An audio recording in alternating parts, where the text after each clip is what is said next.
না, আমি আপনাদের প্রার্থী, আপনাদের দরজায় আসছি। যদি আমাকে সুযোগ দেন আমি এই দুই উপজেলাকে মডেল করব, এটা আমার ওয়াদা।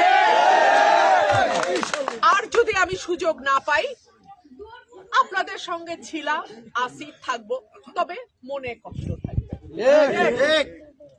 আমার কিন্তু ঢাকায় বসে সুপ্রিম কোর্টে প্র্যাকটিস করে খুব ভালো দিন যাইতো না? দরকার ছিল দলের পা চাটলে এমনি অনেক কিছু পাওয়া যাইতো। সেই পা না চাইটা বহিষ্কার হইয়া এখানে আসার অর্থটা কি? আপনাদের জন্য, আপনাদের কথায় আমি নির্বাচনের আগে 19টা ইউনিয়ন থেকে ময় মুরব্বী ডেকে নিয়ে আমি কথা বলছি। জিজ্ঞেস করছি আপনারা বলেন আমি নির্বাচন করব না, বলছে আপনাকে নির্বাচন করতে হবে। আমি মানুষের প্রতিনিধি হয়ে আসছি এখানে, আমি কোন দল মতের প্রতিনিধি হয়ে আসি নাই।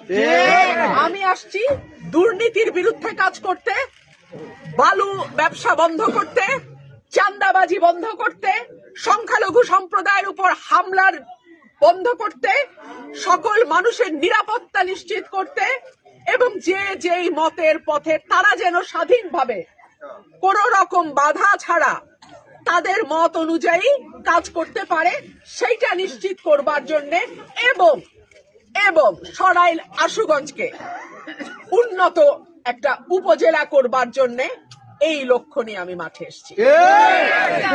আপনারা যদি আমার সঙ্গে থাকেন আমি ইনশাল্লাহ আমার লক্ষ্যে পৌঁছাতে পারবো। আমি আপনাদের সকলের সহযোগিতা, দোয়া, সাহায্য এবং ভোটটা চাই। আমি আপনাদের ঘরের মেয়ে, আমি আপনাদের মাটির মেয়ে।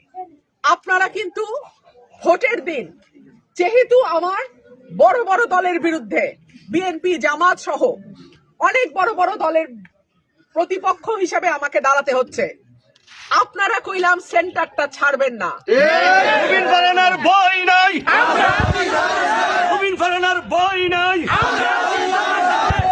আপনাদের সকলের কাছে অনুরোধ থাকবে শেষ পর্যন্ত ফলাফল ঘোষণা হওয়ার পর্যন্ত আপনারা সজাগ থাকবেন, সেন্টারের পাহারায় থাকবেন।